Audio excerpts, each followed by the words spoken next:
자, 같이 한번 제목 한번 읽겠습니다. 시작. 무중 무장해제 단장 그리고 자, 여기 가운데가 중요합니다. 뭘 해제했어요? 무장 해제. 무장 복무중인데 무장을 해제했습니다. 그럼 어떻게 될까요? 오늘 말씀 통해서 저와 여러분은 어떻게 무장을 해제하고 있는지 무장하고 있는지 봅니다. 우리는 하나님의 나라로 하나님 나라 군사로 부름을 받았습니다. 그런데 복무가 끝나기 전에도 이 무장을 풀어서는 될까요? 안 될까요? 안 됩니다. 왜냐하면 적들이 갑자기 쳐들어오면 우리는 속수무책 당하기 때문입니다. 그래서 하나님의 나라의 군사는 자기 생활에 얽매이지 않고 무장을 풀지 않고 살아야 합니다. 오늘 등장하는 한 사람이 인물이 바로 무장 해제로 인해서 치명적인 실수를 했습니다. 그는 굉장히 탁월한 사역자였습니다. 눈 깜짝할 사이에 잠깐 사이에 방심함으로 무장 해제를 당해서 큰 화를 당합니다. 사랑하는 성도 여러분, 여러분 삶에 방심함으로 여러분이 이런 어려운 일을 당한 적이 있는지요? 말씀도 안 읽고 시작했습니다. 제가 무장을 해제했나 봅니다. 같이 한번 말씀 읽겠습니다. 시작.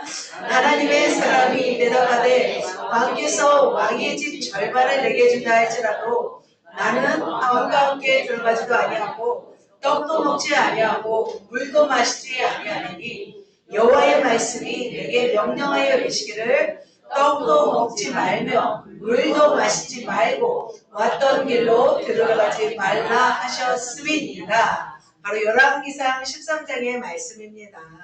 그래서 이 친구죠, 사역자니까 바로 하나님의 일을 마치고 나서 이렇게 하나님의 명령했는데 이것을 명령을 지키지 않은 모습이었습니다. 저도 순간의 방심함으로 어려운 일을 당한 적이 있습니다. 이게 뭐예요? 소라죠. 여러분 이거 드셔보셨어요? 주먹만한 소라? 네. 다 드셔보셨구나. 제가 오래전 섬에서 이렇게 생활할 때 부둣가에 갔어요. 부둣가에 갔는데 급 잡아온 소라를 팔고 있었어요. 5kg에 10,000원. 굉장히 많겠죠? 여기서는 5kg면 뭐 어마어마한데 10,000원에 팔았습니다. 그래서 2망을 사다가 이제 이웃 목사님 교회와 목사님과 나눴습니다. 주먹만한 소라를 저는 처음 봤어요. 그래서 그것을 어떻게 했을까요? 바로 씻어서 한 솥에 넣고 끓였습니다. 생전 처음 먹는 자연산 소라였기 때문에 삶아서 막 큼직큼직하게 썰어서 초고추장에 찍어서 이렇게 먹었습니다. 각자 저 소라를 10개씩은 먹은 것 같아요. 그런데 10개씩을 먹었는데 불과 얼마 되지 않아서 문제가 생겼습니다. 갑자기 무슨 증세? 어지러움 증세, 현기증 증세가 시작되었습니다. 제자 훈련하는데 막 쓰러지는 거예요. 이렇게 쓰러지는 거예요. 그래서 왜 이렇게 우리가 쓰러질까 알고 봤더니 타액선에 저 작은 하얀 물질이 있잖아요. 바로 이 독성 물질이 테트라민이라는 성분인데 저것을 꺼내지 않았던 거죠. 자, 이 독성을 떼어내지 못했어요. 여러분 보이시죠? 하얀 거. 그래서 주의하셔야 돼요. 여러분도 소라 드실 때, 큰 소라 드실 때 저 하얀 성분이 타액선에 있는 테트라민이라는 성분입니다. 그래서 이것을 10개를 먹었으니 얼마나 많았겠어요. 그래서 이것을 먹고 나서 거의 몇 시간 동안 막 어지러웠어요. 이렇게 현기증 이렇게 있었습니다. 그래서 작은 것에 주의하지 않고 먹었기 때문에 생긴 우참사였습니다. 그래서 작은 것에 주의하지 않으면 우리는 큰 것을 잃을 수가 있습니다. 우리 몸에는 혈관이 있습니다. 어떤 혈관이 있어요? 동맥이 있고 정맥이 있고 또 뭐가 있냐면 모세혈관이 있습니다. 그래서 동맥은 산소와 영양소를 이동시킵니다. 정맥은 이산화탄소와 노폐물을 운반합니다. 모세혈관은 뭘까요? 모세혈관은 몸속 구석구석까지 산소와 영양소를 다 공급합니다. 노폐물을 또 가져옵니다. 그래서 큰 혈관이 막히면 죽을 수가 있죠. 하지만 작은 혈관이라고 함부로 해서는 돼야 안 돼요? 안 되죠. 이 작은 혈관이 막혀버리면 몸에 괴사가 일어나요. 영양소가 제대로 운반이 안 되기 때문에 또 몸이 안 좋습니다. 마찬가지로 우리가 이 땅을 살아가는 동안에 작은 부분 때문에 실수하여 넘어지는 경우가 있습니다. 그렇다면 오늘 본문에 등장하는 사람이 바로 그렇습니다. 그 당시 이스라엘은 솔로몬의 영화가 지난주 이게 솔로몬 설계했죠. 솔로몬의 영화가 이제는 흑백 사진으로 바뀌는 시점이었습니다. 그래서 솔로몬이 죽은 다음에 나라는 몇 개로 나눠지냐면 두 개로 나눠집니다. 그런데 북이스라엘은 여로보암이 다스리고 남유다는 르호보암이 다스립니다. 가장 큰 문제가 어느 쪽이 더 문제였을까요? 그죠. 우리나라도 지금 북이 문제죠. 남도 문제지만. 그래서 북이스라엘은 바로 우상숭배를 거하게 했습니다. 그래서 북이스라엘은 바로 하나님 앞에 우상과 제단들을 제거하고 성전을 회복하는 길밖에 없었습니다. 그래서 전적인 돌이킴 말고는 그들이 살 수 있는 방법이 없었습니다. 엄중한 사안이었습니다. 바로 그때 하나님은 한 사람을 부르십니다. 그 사람을 뭐 하시게요? 북으로 보내서 바로 심판하고 예언을 선포하기 위함이었습니다. 이스라엘을 죄에서 돌이키기 위함이었습니다. 그래서 그는 여로보암의 죄를 심판하고 그를 따르는 백성들을 경고합니다. 그런데 그가 위대한 임무를 마친 후에 아주 작은 실수를 하게 됩니다. 그 실수를 범하고 나서 그는 쓰러지게 되었습니다. 탁월한 임무 수행 뒤에는 미처 알지 못하는 무슨 지대가 있냐면 사각지대가 있습니다. 여러분 운전하다 보면은 보이지 않는 구역이 있는 것처럼 마찬가지로 우리가 탁월하게 사역을 임무를 마친 후에는 보이지 않는 그곳이 있다는 거죠. 그래서 그는 그것을 인식하지 못하고 무장 해제를 하고 말았습니다. 그래서 스스로 넘어지고 자폭하고 말하고 유종의 미를 거두지 못했습니다. 그래서 우리는 하나님의 일을 하든 세상의 일을 하든 우리가 시작하면 무엇을 맺어야 돼요? 바로 끝을 맺어야 합니다. 그래서 하나님의 명령은 우리가 끝까지 완수해야 될 줄 믿습니다. 군인에게 임무가 주어진다면 바로 그 임무를 완전히 수행하기 위해서는 어떻게 해야 돼요? 무장을 해제해서는 안 됩니다. 그런데 무장을 하고 있는 게 좀 불편해요? 좋아요? 불편해요. 30km 메고 달리고 싶으십니까? 불편하죠. 그래서 모든 사람에게는 이 무장 해제를 빨리 하고 싶은 유혹에 시달립니다. 그러나 임무가 완성될 때까지 그 유혹을 이기고 무장을 하고 있어야만이 우리는 살아남을 줄 믿습니다.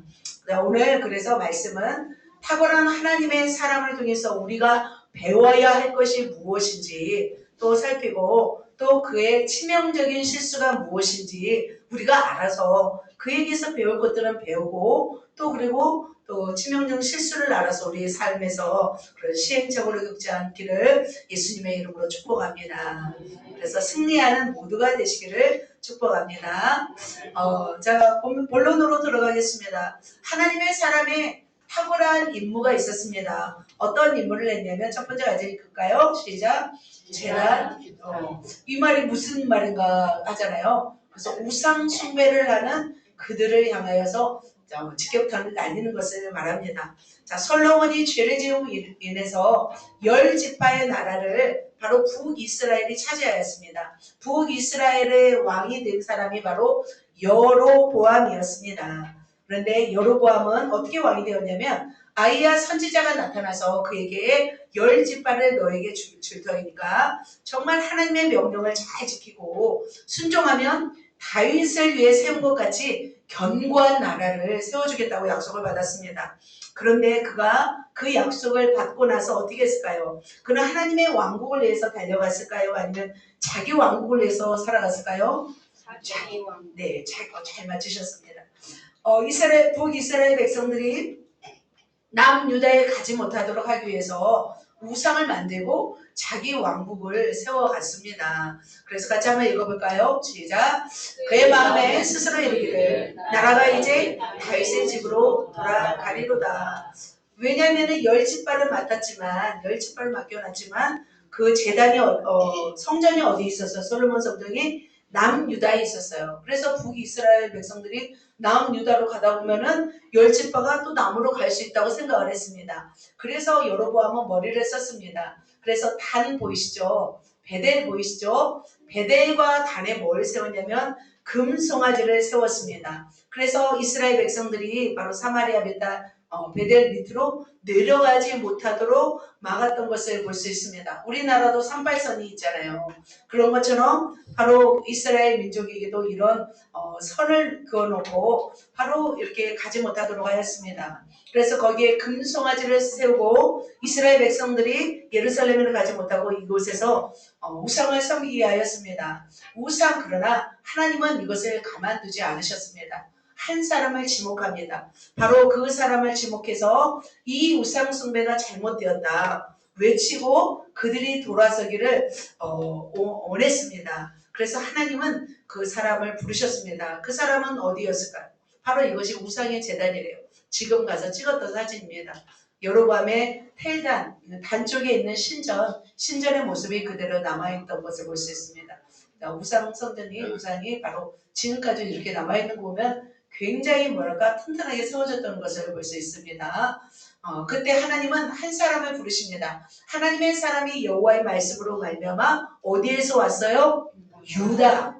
그러니까 남유다에서 북에 있는 베델까지 온 거예요. 그때 마침 바로 여로보암은 제단 곁에 서서 분향하고 있었습니다. 그때 제단을 향하여서 이렇게 말합니다. 여호와의 말씀으로 외쳐 이르되 제단아 다윗의 집에 요시아라 하는 이름하는 아들을 낳으리니 그가 내 위에 분향하는 산당 제사장을 내 위에서 제물로 바칠 것이요 산당 제사장을 다 죽일 것이요 또 사람의 뼈를 내 위에서 사르리라 이렇게 말씀하고 있습니다. 바로 남유다에서 활동하고 있던 젊은 선지자가 올라와서 바로 여로보암에게 직격탄을 날리는 거죠.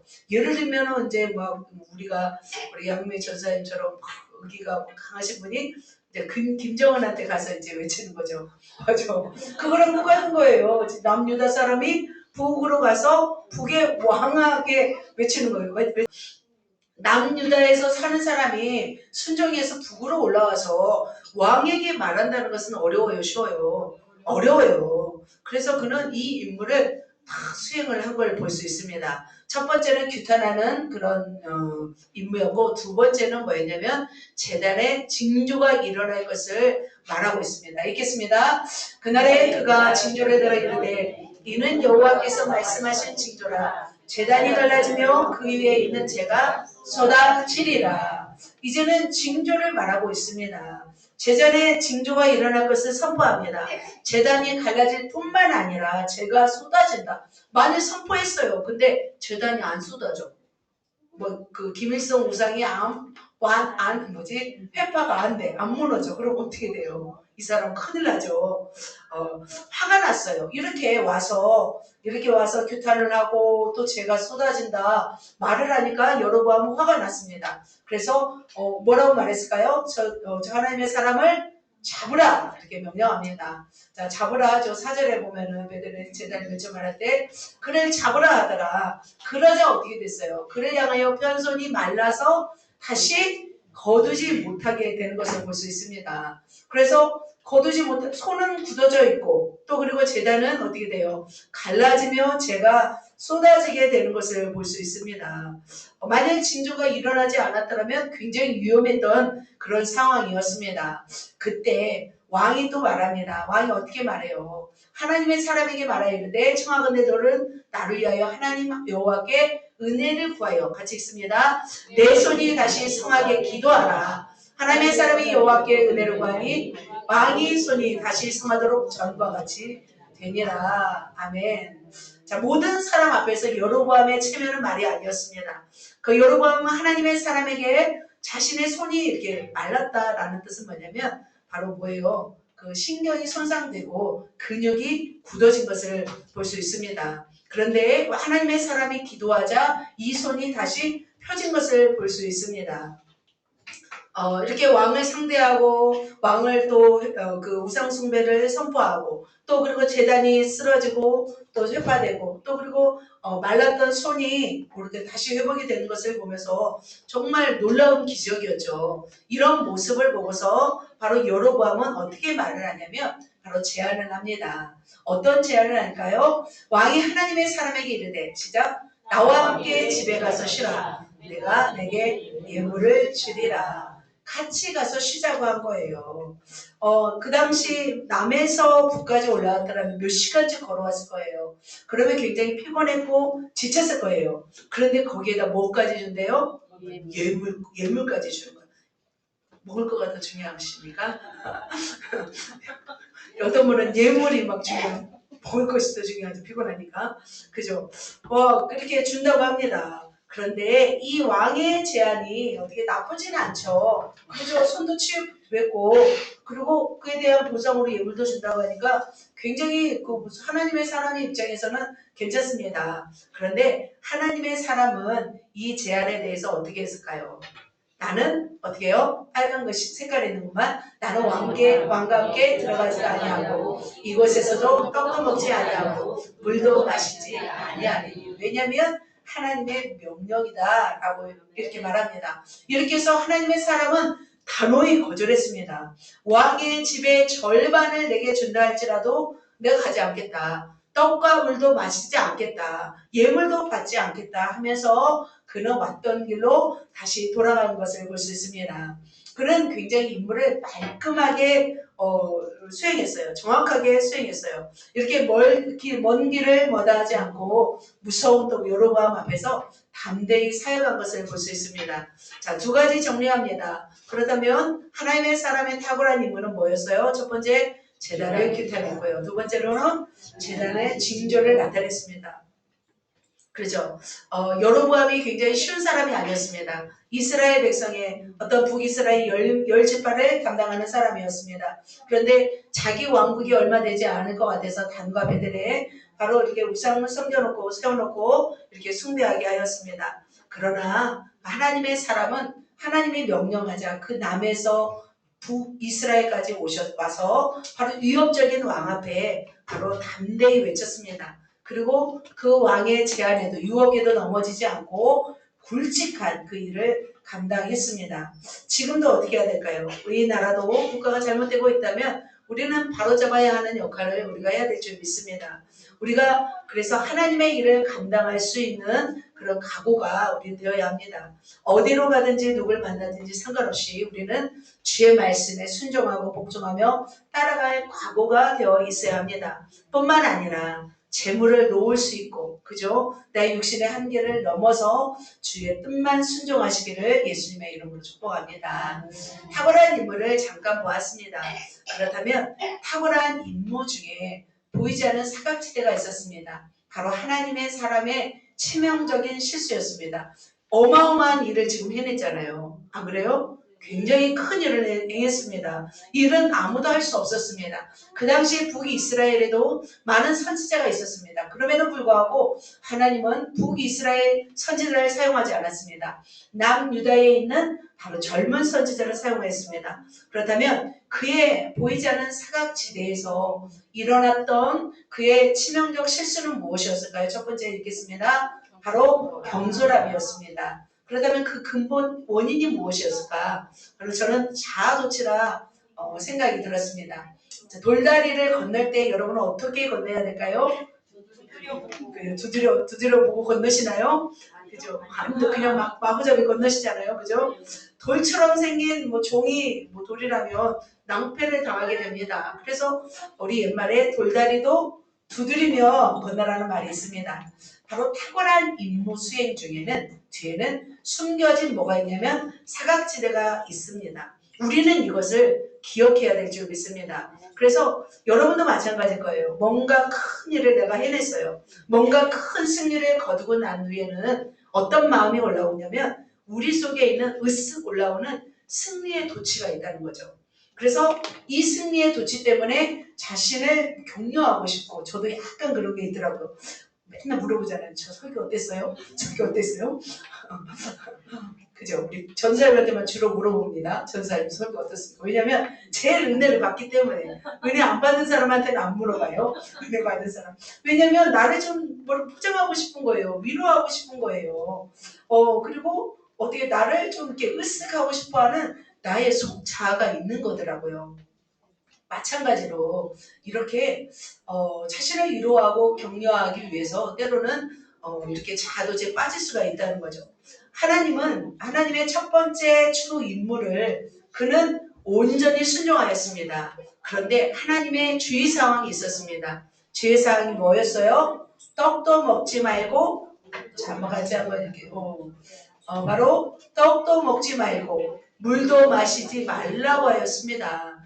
여호와의 명령이 내게 말씀하여 이르렀습니다. 그래서 그는 다른 길로 가지 않았죠. 떡과 음식을 먹지 않았습니다. 그런데 여기까지는 잘하였습니다. 그런데 그를 상대할 막강한 늙은 동역자가 등장합니다. 뭘까요? 낙타에다가 막 지우고 보이지 않으시네요. 자, 늙은 동역자가 등장합니다. 베델에 한 늙은 사역자가 살고 있었습니다. 선지자가 살았습니다. 그런데 그의 아들들이 와서 이날에 하나님의 사람이 베델에서 행한 모든 일을 그에게 말하고 또 그가 왕에게 드린 말씀을 그 아버지에게 다 말하였습니다. 그래서 이렇게 말한 거죠. 아버지 어떤 전도사가 선지자가 와서 그 베델의 그 우상이 잘못되었다고 말했어요. 왕의 손이 굳어지고 단해제가 쏟아졌어요. 기도하자 왕의 손이 펴졌고 또 왕의 특별 제안을 거절했어요. 이렇게 말하는 거예요. 누가? 선지자의 아들이. 그렇다면 이 소식을 들은 이 늙은 선지자는 어떻게 들렸을까요? 그것도 자기의 자식들이 와서 말하고 있어요. 그 막 위대했던 일들을 듣는다면 같은 지금 뭐요? 같은 직종에 종사하고 있어요. 그럼 어떤 마음이 들까요? 한마디로 쪽팔린 거죠. 그죠? 창피한 상황인 거예요. 쥐구멍이라도 들어가고 싶은 상황이죠. 자기가 됐으면 예물 받았죠. 자기가 됐으면 힘없잖아요. 늙으니까. 어떻게요? 밥 먹었죠. 그러죠. 그래서 그는 어떤 마음이 들었냐. 그가 진짜일까 확인하고 싶었던 거죠. 진위를 가리고 싶었습니다. 어떻게 했냐면 바로 아들들에게 물어봅니다. 뭐라고 물어봐요? 나를 위하여 안장을 지우라. 안장을 지우고 타고 가니 뒤따라가서 이제 상수리 나무 아래까지 있는 것을 보았어요. 아들들에게 자세히 물어봤어요. 어디로 갔을까? 그러자 남유다로 왔으니까 남유다로 가고 있지 않겠습니까? 길은 뻔하잖아요. 그래서 하나님의 사람은 바로 늙은 그 하나님의 사람은 바로 곧바로 이렇게 내려간 것을 볼 수 있습니다. 그리고 나서 그 사람을 만납니다. 그 사람을 만나자마자 그가 했던 말입니다. 뭐라고 말했습니까? 시작. 그가 그 사람에게 이르되 왜 그렇다면 떡부터 먹자고 했을까요? 이 늙은 사역자는 떡도 물도 먹지 말아야 한다는 걸 알았어요? 몰랐어요? 알았어요. 아들들에게 다 들었어요. 늙은 선지자는 지쳐있는 그를 보고 굉장히 배고파함을 알았습니다. 그러면서 살포시 뭘 건네냐면 유혹을 건넵니다. 그 아니나 다를까. 그 젊은 선지자는 바로 이렇게 또 하나님의 말씀을 전합니다. 여호와의 말씀이 내게 이르기를 내가 거기서 떡도 먹지 말고 물도 마시지 말며 내가 오던 길로 되돌아가지도 말라 하셨음이로다. 그러니까 순진하잖아요. 순수하잖아요. 젊은 사역자는 그래서 이렇게 말을 하는 것을 볼 수 있습니다. 그런데 가만히 있지 않았습니다. 그를 어떻게 속이냐면 하나님의 말씀을 빙자하여서 그를 속이며 거짓으로 속삭입니다. 뭐라고 속삭여요? 빨간 거 심어요? 나도 그대와 같은 선지자라. 천사가 여호와의 말씀으로 내게 이르기를 데려다가 맛있게 하였느니라. 뭐 했어요? 그 사람을 어떻게 했던 거예요? 속였어요. 거짓말을 한 거예요. 왜 그랬을까요? 그렇다면 이 늙은 사역자는 왜 그랬을까요? 가만히 생각해 보니까 그런 생각이 들더라고요. 북에 살고 있잖아요. 그는 선지자이지만 어떤 마음이 있었을까요? 부끄러웠을 수도 있습니다. 그는 자기 목숨 부지하느라 올바른 말씀을 전하지 못했죠. 뿐만 아니라 하나님도 그를 부르지 않았어요. 산에 가까우니까 그 사람 불러서 쓰는 게 편하죠. 남쪽에서 막 얼마나 힘들겠어요. 몇 시간 걸어서. 여러 감정이 그는 혼합되어 있었을 거예요. 왜냐하면 노장이잖아요. 오랫동안 선지자를 했잖아요. 그리고 자신의 뭐예요? 자신의 구역, 자신의 나와바리라고 하죠. 그런데 이 젊은 선지자를 어떻게 했을까요? 은근히 질투하면서 진짜로 시험하고 싶었던 거죠. 그러니까 인간 안에는 무엇이 있냐면 인간 존재 안에는 사악함의 본질이 있는 거죠. 그의 의도는 뭐냐면 타락한 내면 속에 자리 잡은 본성이었습니다.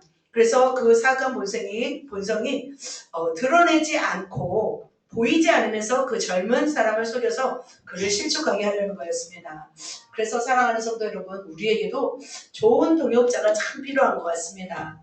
좋은 동역자를 만나는 것이 참 중요합니다. 그래서 부정적 성품을 파쇄하고 믿음의 단계가 계속 올라가고 사랑의 단계, 영의 마음을 가진 동역자를 만나는 것이 너무나 행복합니다. 그렇지 않으면 어떻게 될까요? 서로 시기하고 질투하고 방해합니다. 그래서 오늘 본문 속에는 깨닫는 건 뭐냐면 같은 길을 가는 좋은 동역자를 만나는 것이 너무 중요하다는 생각이 들었습니다. 시기심 많은 동역자가 있으면 감춰진 곳에 뭐가 있어요? 시기와 질투와 본인도 모른 채 하나님의 길을 어떻게 하고 있어요? 방해할 수도 있다는 거죠. 그래서 교묘한 속임수를 쓰기도 합니다.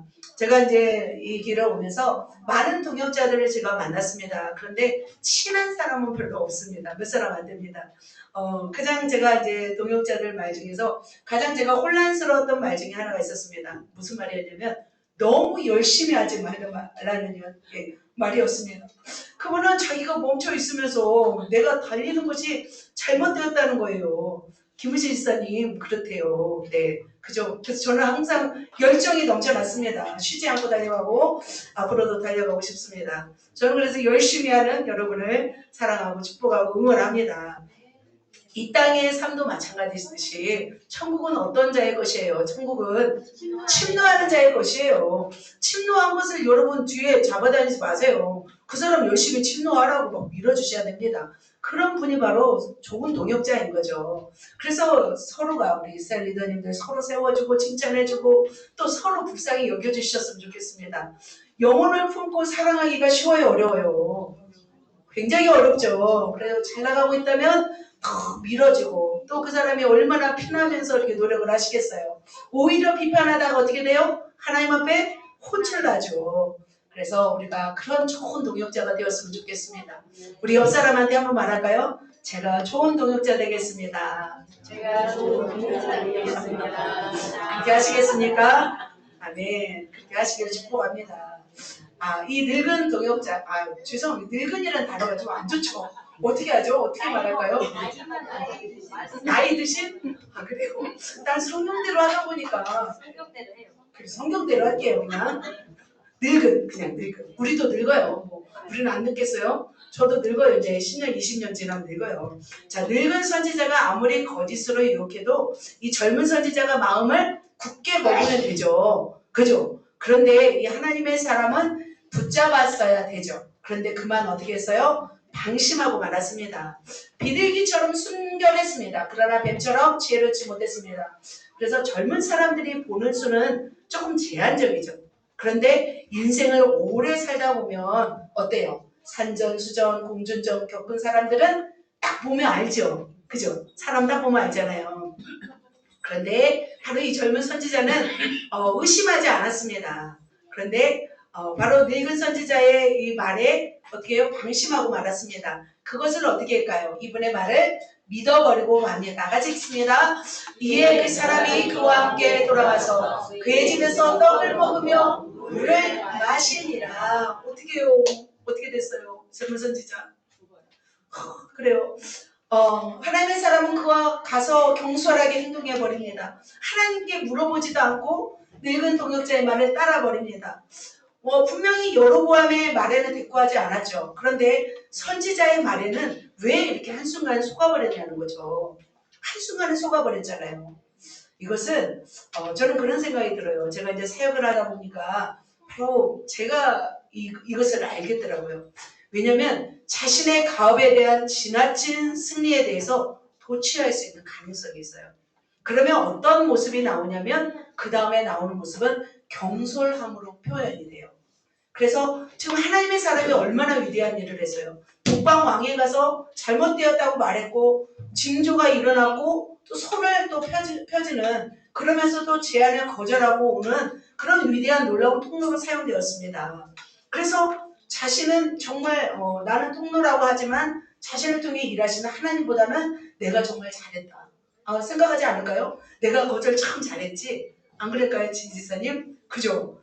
내가 이런 제안에도 거절하고 왔다 얼마나 막 자기 자신이 얼마나 자랑스러웠을 거예요. 그래서 그 마음에 우쭐함이 있는 거죠. 그러면 내 마음 가운데 자기 신격화가 되게 되고 자신을 보면서 잘했다 칭찬하며 여길 수가 있습니다. 그것이 바로 문제가 됩니다. 우리가 뭔가 일을 해내고 났을 때 업적을 이룬 후에 우리가 되돌아볼 일은 바로 뭐냐면 자기 자신을 꺾는 일인 줄 믿습니다. 우리는 항상 어떤 종이냐면 무익한 종이에요. 무익한. 그리고 하면 다 뭐예요? 다 하나님이 상급으로 주세요. 그래서 위대한 하나님의 사람이라 할지라도 바로 낮아질 수 있는 겸손함이 없으면 바로 무너질 수 있다는 거죠. 어쩌면 그의 승리의 도취가 판단력에 있어서 신중하지 못하고 경솔함을 드러낸 것을 볼 수 있습니다. 제가 이제 이번 주부터 계속 숙제를 하면서 이제 50페이지를 제가 오늘 썼습니다. 이제 30페이지 남았습니다. 근데 제가 기억나는 선교사가 있습니다. 패터슨이라는 선교사였습니다. 그분은 영국 사람이었습니다. 아버지가 판사였습니다. 그러면 굉장히 유복하게 자랐죠. 대학은 옥스퍼드를 나왔습니다. 그는 어디로 가냐면 남태평양의 식인 원주민에게 복음을 증거하러 갑니다. 그래서 그는 그곳에 가서 복음을 전하고 교육을 했습니다. 탁월한 사역자였습니다. 그래서 그는 남태평양이니까 섬들이 굉장히 많잖아요. 그래서 그곳에 다니면서 배를 가지고 다니면서 원주민을 데리고 와서 성경 공부를 시키고 신학 공부를 시키고 복음을 전했습니다. 그런데 그의 사역은 굉장히 빛을 발했습니다. 아메리카에 다 알려지게 되었습니다. 사람들은 바로 이 섬선교, 태평양 선교에 눈을 뜨게 되었습니다. 근데 그 당시 19세기에 어떤 일이 일어나냐면 설탕, 아시죠? 설탕과 목화 사업이 수익이 높은 사업으로 부상하게 되었어요. 그래서 유럽인들은 어떤 일을 자행했냐면 섬 원주민들을 잡아다가 노예로 파는 끔찍한 일을 자행하기 시작했어요. 왜냐하면 노예가 있어야만이 그 일을 감당하기 때문에. 그럼에도 불구하고 그런 상황 속에서도 이 선교사님은 섬들을 다니면서 전도를 했습니다. 어느 날 어떤 섬에 가기로 되어 있었어요. 근데 그 섬은 5명이 납치되어서 노예로 팔린 슬픔이 있는 섬이었습니다. 그래서 동료와 함께 보트를 타고 해변에 도착했는데 화살들이 날아오는 거예요. 날아오자 나머지 동료들은 급히 막 보트로 향해 달려갔어요. 보트로 향해 달려가서 바로 보트를 타고 돌아왔습니다. 근데 누가 없어요? 패터슨이 없는 거예요. 결국 며칠 후에 이제 동료들은 시신이 아니라 패터슨을 찾으러 그 섬에 다시 왔습니다. 그런데 바로 끔찍한 시신을 발견했다고 합니다. 패터슨의 모든 살들은 제거하고 앙상한 시체만 남은 그 시체를 발견했다고 합니다. 그러니까 납치했잖아요. 그 섬 사람을. 그래서 인신매매, 노예로 만든 유럽인들에 대한 보복으로 이 선교사님을 잡아다가 죽인 거죠. 그래서 그의 죽음에 대해서 여러 가지 이유를 말합니다. 그래서 대표적인 이유 중에 하나는 뭐였냐면 그는 굉장히 탁월했어요. 유능했어요. 섬 사람들에게도 인정을 받았습니다. 그래서 그의 탁월함과 섬 주민들에 대한 사랑과 이것을 주의하지 않았던 거죠. 그리고 어떤 생각이 드냐면 자신은 하나님이 지켜줄 거라는 안심을 가졌던 거죠. 하나님이 나를 지켜주실 거야. 아니라는 부주의가 그를 어떻게 한 거예요? 결국은 죽게 만든 거예요. 우리가 병들어서 죽게 되었으면 어떻게 해야 돼요? 하나님이 나를 살리실 거야 하고 기도도 할 수 있겠지만 급한 건 어떻게 해요? 다리가 잘라졌으면 바로 병원으로 가는 것이 바로 상식인 거죠. 그런데 그의 경솔함이 바로 그의 치명적인 어떤 실수로 인해서 대참사가 일어났습니다. 그럼에도 불구하고 하나님은 그의 실수에도 불구하고 죽음을 선하게 바꾸셨어요. 그래서 그의 죽음 이후로 노예로 잡아가는 일들이 근절되었다고 합니다. 바로 이제 제가 이 말씀을 드린 것은 바로 왜 하나님의 사람에게 이 젊은 사역자가 속임을 당했다는 거죠. 바로 그 사람도 탁월함 뒤에 오는 사각지대를 보지 못했던 거죠. 아무리 탁월하게 사역을 감당했어도 자아도 취하지만 안 되는 거죠. 방심하면 안 되죠. 믿습니다. 그래서 경솔함으로 우리는 일을 그르치지 않고 돌다리도 두드리면서 한 걸음 한 걸음 나아가시는 저와 여러분 되시기를 예수님의 이름으로 축복합니다. 자, 한 가지만 더 보도록 하겠습니다. 탁월한 사역자 사역 후 보이지 않는 사각지대 바로 치명적 실수 두 번째 같이 읽겠습니다. 허기짐. 근본 원인이 뭘까요? 영적 침체였어요. 어떤 큰 일을 마치고 나면은 찾아오는 것이 있어요. 바로 뭐예요? 영적 침체. 여러분 경험하시나요? 네. 왜냐면 큰 사역을 마치고 나서는 영적 침체가 오는 것을 볼 수 있습니다. 주님은 베드로에게 말씀하였습니다. 마음은 원이로되 육신이 약하도다. 한 시간도 깨어 있을 수 없더냐 말씀하십니다. 850명을 상대한 엘리야는 로뎀 나무 그늘 아래서 어떻게 했어요? 죽기를 원했습니다. 이세벨의 목숨을 찾자 그는 어떤 침체가 찾아왔어요? 영적 침체가 찾아왔습니다. 배고팠겠죠. 그러니까 까마귀 쪽에서 고기 날라줬죠. 마찬가지로 이 젊은 사역자도 큰일을 치르고 난 뒤에 급속히 약해졌습니다. 그래서 하나님은 왔던 길로 가라고 했어요? 다른 길로 가라고 했어요? 다른 길로 가라고 했습니다. 왜냐하면 약해졌기 때문에 쉬다가 잡힐 수가 있습니다. 실제로 젊은 사역자는 허기졌습니다. 배가 고프고 목이 탔습니다. 떡과 물이 마시고 얼마나 먹고 싶었을까요? 그죠? 멀리 유다에서 한숨도 쉬지 않고 달려왔다가 좀 가고 있습니다. 그래서 사명을 감당하느라 너무 힘들고 기진했습니다. 그는 자신의 육체의 한계를 느끼고 마음으로도 어떤 마음이 있었냐면 빨리 이 무장해제, 그죠? 떡과 물을 먹지 않고 그리고 뭐죠? 왔던 길이 좀 쉬운 길일 수도 있겠죠. 그래서 이 무장해제를 빨리 하기를 원했던 거죠. 그런데 바로 이 하나님의 사람은 바로 허기짐, 근본 원인으로 인해서 늙은 선지자의 말에 어떻게 했어요? 안심을 해버리고 무장을 해제한 것을 볼 수 있습니다. 우리도 마찬가지인 것 같아요. 사역을 하고 큰 일을 치르고 난 뒤에 바로 사람은 뭘 원하냐면 쉬기를 원하더라고요. 저도 마찬가지죠. 어제부터 저는 하루 종일 이제 긴장하고 있습니다. 오늘 새벽에도 나와서 긴장하며 기도하고 또 누가 오지 않을까 또 기도하고 또 안 올 사람 위해서도 또 전화하고 그러면서 정말 어제 오늘은 제가 우리 주일을 위해서 또 치유 집회를 위해서 제가 이렇게 수고를 합니다. 그런데 이 수고가 끝난 주일 저녁 또 6시까지 하잖아요. 우리도 사역을 제자훈련 끝나고 나면은 저는 어떤 마음이 드냐면 보상받고 싶어해요. 그래서 영적인 사역을 마치고 나면 제일 먼저 하고 싶은 마음이 뭐 하고 싶냐면 쉬고 싶다. 육적으로 쉬고 싶다. 그래서 육체를 달래기 위해서 세상적인 어떤 화려한 TV 보고 싶고 그리고 맛있는 음식을 먹으면서 달래고 싶은 마음이 있습니다. 그래서 힘들게 일한 나를 쉬게 하고 위로하고 싶은 거죠. 그런데 그것이 뭐라는 거냐면 그것이 바로 함정이 있다는 거죠. 제가 함정이 있다는 걸 알게 되었습니다. 한 학기 제가 공부를 하면서 이 부분을 깨달았습니다. 이전에는 이제 주일날 사역을 끝나고 나면 기진맥진해요. 그러고서 놀고 먹고 좀 쉽니다. 그런데 건강하게 나름 그러면서 쉬면서 보냈는데 이제는 월요일날 새벽부터 어떻게 해야 돼요? 새벽 5시에 일어나서 준비해가지고 학교를 가다 보니까 장난이 아닌 거예요. 내 삶이. 그래서 왜 이런 시간을 내게 주셨을까라는 생각을 해보니까 하나님이 그 마음인 거죠. 뭐죠? 무장해제하지 말라는 거죠. 저는 하나님의 메시지로 들었습니다. 그래서 아무리 허기져도 우리가 나쁜 것으로 채우면 건강이 해치는 거죠.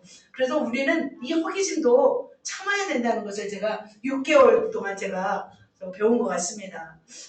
그렇죠. 우리가 이렇게 사역을 하다 보면 때로는 그래서 금식도 해야 될 수 있고 때로는 참아낼 수 있어야만이 우리는 하나님의 사람으로 또 성장하는 것 같습니다. 자, 그렇다면 그렇게 해서 이 무장 해제를 하였던 젊은 사역자는 어떻게 되었을까요? 어떻게 했어요? 그죠. 자, 상 앞에서 이제 먹게 되죠. 늙은 선지자의 집에 와서 이 젊은 선지자는 막 떡도 먹고 물도 마시고 있었습니다. 그때 하나님께서 어떤 말씀을 하셨을까요? 같이 한번 읽겠습니다. 돌아와서 여호와가 너더러 떡도 먹지 말고 물도 마시지 말라. 이곳에서 떡을 먹고 물을 마셨으니 내 죄가 내 조상의 집에 들어가지 못하리라 하시니라. 자, 이 이야기를 들었어요. 이 이야기를 듣고 선지자는 어떤 마음이었을까요? 절망이죠. 저는 늙은 선지자를 원망했을 것 같아요. 굉장히 막 한탄했을 것 같아요. 그러나 후회에도 어떻게 해요? 후회가 소용이 없습니다. 우리도 그런 것 같아요. 그때 내가 왜 그랬을까? 여전히 연약한 나를 원망도 하지만 이미 어떤 물이에요? 엎질러진 물이에요. 그는 나귀의 안장을 지우고 길을 떠납니다. 그래서 이렇게 어떤 일이 일어나냐면 바로 이런 일이 일어납니다. 그 사람이 가더니 사자가 길에서 그를 만나 물어 죽임에 그의 시체가 길에 버린 바 되니 나귀는 그의 곁에 서 있고 사자도 그 시체 곁에 서 있더라. 이렇게 봅니다. 사자를 통해서 이렇게 죽게 됩니다. 그가 맞이한 것은 사자를 만나 죽게 된 슬픈 소식이었습니다. 그러니까 우리는 말할 수가 있죠. 여로보암이 더 잘못됐는데요. 그죠? 늙은 선지자가 잘못되었는데요. 이렇게 말할 수가 있죠. 어쩌면 하나님이 그러실 수가 있어요. 거짓말한 사람이 잘못이잖아요. 이렇게 말할 수가 있습니다. 그러나 젊은 선지자의 잘못은 뭐예요? 속은 거예요. 속은 거. 나의 백성이 지식이 없어 망한다고 했어요. 우리가 하나님의 말씀을 알지 못해서 우리가 망할 수가 있다는 거예요. 하나님이 잘못이에요? 내가 잘못이에요? 내가 잘못이에요. 하나님의 말씀을 증거하는 사람이 잘못한 거예요. 내가 그것을 이해하지 못하고 알려고 하지 않는 나의 잘못인 거예요. 내 잘못이더라고요. 그래서 하나님의 엄중한 이 복무 기간일 때는 절대로 무장을 어떻게 해요? 해제해서는 안 된다는 사실을 우리는 깨달아야 될 줄 믿습니다. 사랑하는 성도 여러분, 여러분은 무엇을 깨달았습니까? 사자를 피했습니다. 그런데 작은 여우에게 죽음을 잡혀서 죽음을 맞이하는 격입니다. 젊은 선지자는 자아도취했습니다. 그죠? 자기 어떤 승리의 성취에 있어서 그에 도취하였습니다. 두 번째로는 그래서 경솔했죠. 두 번째로는 영적으로 침체했고 허기짐으로 넘어지게 되었습니다. 자아도취로 인해서 경솔함이 왔고 영적 침체는 허기짐으로 왔습니다. 자, 사단은 이 사실을 알고 우리의 죄성을 유혹하여서 넘어뜨립니다. 그래서 우리 육신은 어떻게 해요? 끊임없이 놓고 싶고 무장을 해제하고 싶은 그런 마음이 우리 안에 있는 것입니다. 그런데 사단만이 우리에게 유혹하나요? 아니죠. 우리 속에 있는 본성과 우리 속에 있는 영적 게으름은 끊임없이 우리를 유혹합니다. 젊은 사역자는 바로 세상의 권력은 이겼어요. 하지만 같은 길을 가는 누구의 말? 동역자의 말에는 넘어지고 말았습니다. 그래서 우리의 평생에 천국 가는 날까지 우리는 무장 해제하면 안 돼요. 우리는 무장을 항상 하고 있어야 될 줄 믿습니다. 나는 영적으로 살기 싫어요. 하고서 무장을 해제해봐요. 어떤 일이 일어날까요? 우리는 공격당할 수 있다는 거죠. 그래서 저는 참 신기해요. 우리 교회는 왜 이렇게 좀 은혜를 끼치고 그리고 좋은 말로 이렇게 위로하고 막 이래야 되는지 지금 한 달 동안은 거의 이제는 작은 실수를 용납하지 말라는 설교를 계속 하세요. 왜 그럴까요? 그렇다면 여러분에게는 바로 티가 별로 없다는 거예요. 그러니까 옥인데 작은 티가 있다는 거예요. 그래서 그것만 제거하면 되는 거죠. 그래서 어쩌면 저는 이것이 더 하나님 앞에 더 감사한 일이라 생각이 됩니다. 그렇다면 사랑하는 성도 여러분, 저와 여러분은 어떻게 해야 될까요? 우리는 어떻게 매 순간마다 신중해야 될 줄 믿습니다. 자기의 호기심을 아무 것으로 채우면 안 된다는 것을 우리는 기억해야 될 줄 믿습니다. 그래서 우리가 궁극적으로 끝까지 주님 오실 날까지 우리는 무장해제를 하지 말고 단편적으로 어떻게 해요? 깨어 근신하며 기도하며 매일매일 여러분에게 주신 말씀을 또 지키며 또 매일 기도하고 매일 말씀을 읽고 매일 전도를 하고 매일 음성을 듣고 매일 축사 파쇄를 하고 그래서 매일매일 성령으로 충만하셔서 그래서 여러분이 지금 어떤 기간이라는 것을 여러분이 기억해야 될까요? 여러분은 지금 복무 기간이라는 것을 기억하시기를 축복합니다. 자, 말씀을 정리합니다. 선지자의 복무가 있었고 선지자의 실수가 있었습니다. 바로 열왕기상 13장에는 여로보암에게 속아서 여호와의 말씀을 불순종한 백성들 그리고 늙은 선지자에게 속아서 여호와의 말씀을 불순종한 하나님의 사람이 대비되어서 이렇게 나옵니다. 본문은 여호와의 말씀에 불순종한 그 여로보암의 죄의 심각함이 멸망이라는 사실을 말하고 있습니다. 그리고 다른 얘기에 속아서 바로 여호와의 말씀에 불순종하게 되면 결국 어떻게 되었어요? 죽음에 이른다는 사실을 오늘 말씀을 통해서 우리가 배웠습니다. 그래서 우리는 무뎌진 칼날이 있죠. 무뎌진 칼날을 세워서 하나님의 뜻을 분별하시고 또 몸부림치면서 우리의 무장 해제를 하지 마시고 끝까지 우리 복무기간 중 무장을 하면서 주님이 주신 이 임무를 끝까지 감당하시기를 예수님의 이름으로 축복합니다. 옆 사람에게 할까요? 우리 무장하지 맙시다 할까요? 무장하지 마시다. 지금은